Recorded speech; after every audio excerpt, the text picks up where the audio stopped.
to My Brain, My Heart, Sports Talk with Mike. Today is the day March Madness begins. I'm not going to tell you my top four. No way. Sorry, ain't happening. But I will let you know who I have winning. The Syracuse Orange. That's who I have winning. That's who's going to come out on top. I hope, because that's who I have picked, and it would be really nice for them to win. So today's episode, it's fun, what if stuff going on. It's amazing. First off, I'm going to take 4 drafts. One for the NHL, one for the NBA, one for the MLB, and one for the NFL. Take one draft from each of those leagues and switch up the first 5 picks, the teams. So just for example, if Pittsburgh had the first overall pick, they may now have the 4th pick in that draft. And what I believe would happen in the end. It's just for fun. Also, the best lines in the NHL for points per game, and who I think is the top 5. Are you ready? I got my boy Brian Wilson. I got my boy Tim Lincecum. And my old man, Willie McCovey. He's joining the roster. I hope you enjoy it. Alright, so we'll kick it off in, let's see, NHL, NBA, MLB, NFL. We'll go NBA first. So I'm going to switch up the 2003 NBA draft. Originally, it went Cleveland, Detroit, Denver, Toronto, and Miami. But now I've switched it up. I used a random list generator, so I didn't choose anything. So it's just whatever came up to make sure that these players weren't going to go to their original team. First up, LeBron James, drafted by the Miami Heat first overall. So what he does is just brings a championship to Miami a lot sooner than last year. Darko Milicic, drafted by the Cleveland Cavaliers. Cleveland. Oh, Carmelo Anthony.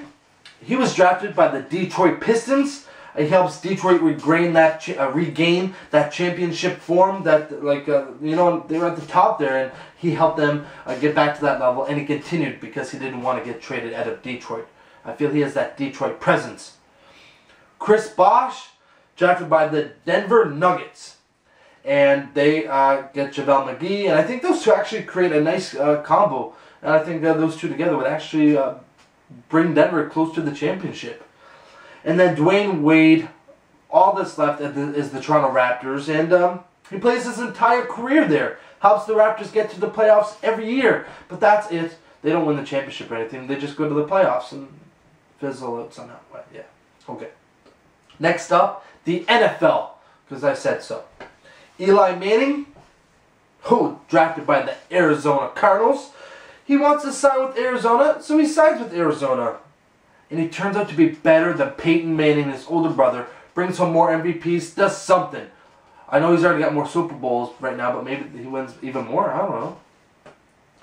Robert Gallery gets drafted by the New York Giants.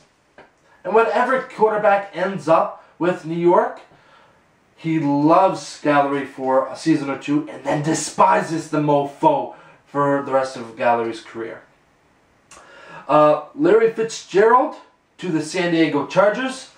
Drew Brees ends up staying with the Chargers, and Fitzgerald and Brees end up being the best duo in NFL history. Get some. Phillip Rivers is drafted by the Washington Redskins and fizzles out within 3 years. I'm sorry. And then Sean Taylor, drafted by the Oakland Raiders, wins Defensive Player of the Year 3 straight years until his unfortunate death. Next up, the MLB. So the NFL draft, it happened in 2004, by the way. The MLB, it's in the 2005 draft. Let's see here. So first up, Justin Upton gets drafted by the Seattle Mariners, and he just turns Seattle into a playoff contender. Not into the playoffs every year, but does his best. Alex Gordon gets drafted by the Milwaukee Brewers, and he teaches them how to not make the playoffs. Jeff Clement gets drafted by the Arizona Diamondbacks. He teaches Arizona that MLB drafting is probably the hardest in sports. A lot of first rounders don't make it, and it's That's how it is. And here's a prime example. Ryan Zimmerman gets drafted by the Kansas City Royals. And he really shows Kansas City that there is such thing as defense and playoffs in Kansas City. And Ryan Braun gets drafted by the Washington Nationals, wins 3 straight MVPs and a World Series title. Next up, we got the draft in the NHL of 2005.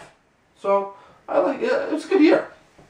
First up, Sidney Crosby gets drafted by the Carolina Hurricanes. Imagine that. Ends up with Eric Staal, and they still win the Cup in 2006. MVPs galore for Crosby. Bobby Ryan gets drafted by the Minnesota Wild, and without Perry and Getzlaf being the stars in Anaheim and holding him back, he's in Minnesota. He becomes a 100-point producer and just a superstar. Jack Johnson ends up with the Pittsburgh Penguins, and he turns out to be what everyone thought he was going to be. Yep. Benoit Pouliot, he's drafted by the Montreal Canadiens. He had never scored more than 32 points in his NHL career, so being drafted by the Canadiens doesn't do much for him, and he turns out to be the biggest bust since Patrick Stefan. Biggest bust ever. For reals. And the last one, where we go. Carey Price, you get drafted by the Anaheim Ducks. You help them win the Cup, and you do it in an incredible fashion. You do a good job at doing so, and you win a couple of Vezinas along the way. Congratulations, buddy. Congratulations. So that's it. That's just, just to switch things up, like what would happen, how everything would turn out. It's just kind of be excited just to see. It's just a what-if scenario. Come on now. Alright, next up, the best NHL lines. And now, it's a lot of lines, they produce points or they're checking lines, and I'm just going to go basically with the points, and not with just the points, just kind of most energy that brings a lot of, brings fans to the feet, things of that sort.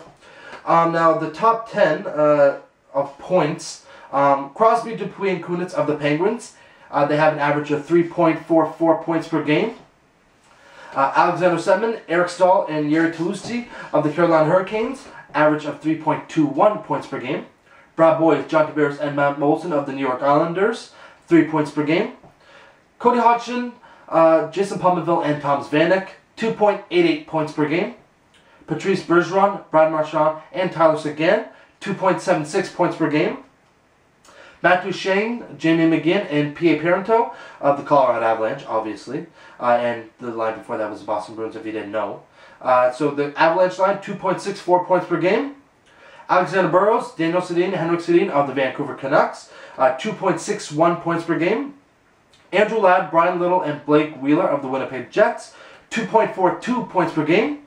Tyler Bozak, Phil Kessel, and James Van Riemsdyk of the Toronto Maple Leafs, 2.19 points per game. And Dave Bolin, Patrick Kane, and Patrick Sharp of the Chicago Blackhawks, 2.38 points per game. So those are the top 10 points per game. And for lines, and that points is a lot. If you look at a lot of these guys are the leaders. Got Crosby, Kunitz, Dupuis up there, Sedman, Staal, Tavares, Thomas Vanek, Tyler Seguin, Matt Duchene, P.A. Parenteau, Andrew Ladd, Patrick Kane. These are top point getters, and a lot of their teams are doing well. Pittsburgh, Carolina's okay. Islanders, ugh. Buffalo, oh my god. Boston, yep. Colorado, damn it. Vancouver, Winnipeg, Toronto, wow. And Chicago. So that's the points per game, but that's not my top 10 lines. I'm going to give my top 5 lines. 4 of these top 5 lines are in the top 10 for points per game, but that doesn't mean anything. Points per game doesn't mean anything. So first off, my 5th best line, Matt Duchene, Jamie McGinn, and P.A. Parenteau of the Colorado Avalanche. They bring scoring, speed, patience, and grit. I like that. The 4th best line, Marian Hossa, Brendan Saad, and Jonathan Toews. Leadership, hardworking, skillful, and smart players. I like that. The 3rd best line, Patrice Bergeron, Brad Marchand, and Tyler Seguin. They're grinding defensive minds, in-your-face, young, thrilling players. I like that. And if you didn't tell, if I don't say I like it, I don't like it. So I'm just letting you know that I like it. Pretty simple. Now, the first and second lines, those are hard for me. Not really at all, actually. The second best line, Alexander Salmon, Eric Stahl, Jiri Tlusty. Energy, quick. They trust each other and they bring pressure in the offensive zone. And the first best line from the Pittsburgh Penguins, Sidney Crosby, Pascal Dupuis, and Chris Kunitz. I mean, you got underrated players in Dupuis and Kunitz. Yes, they get better because of Crosby, but they're not doing too bad with him. They got power skating with Dupuis and Kunitz. They're very entertaining, and they got Sidney Crosby on the line. I mean, was there any doubt that they'd be the first line, the best line in the NHL? I mean, if you put Crosby on any line, I think that would be the outcome in the first place. So there you have it. Those are my 5 best lines in the NHL. There's a what-if scenario, and I hope you enjoyed both of those awesome little stuff that I did for you guys. I don't know. You guys can help my views get up there. Share this shit. Follow me at Twitter at SportsWithMike. Again, I hope you enjoyed today's episode of My Brain, My Heart, Sports Talk with Mike. It's Thursday. I gotta watch the Big Brother show tonight because there's gonna be 2 evictions. Are you?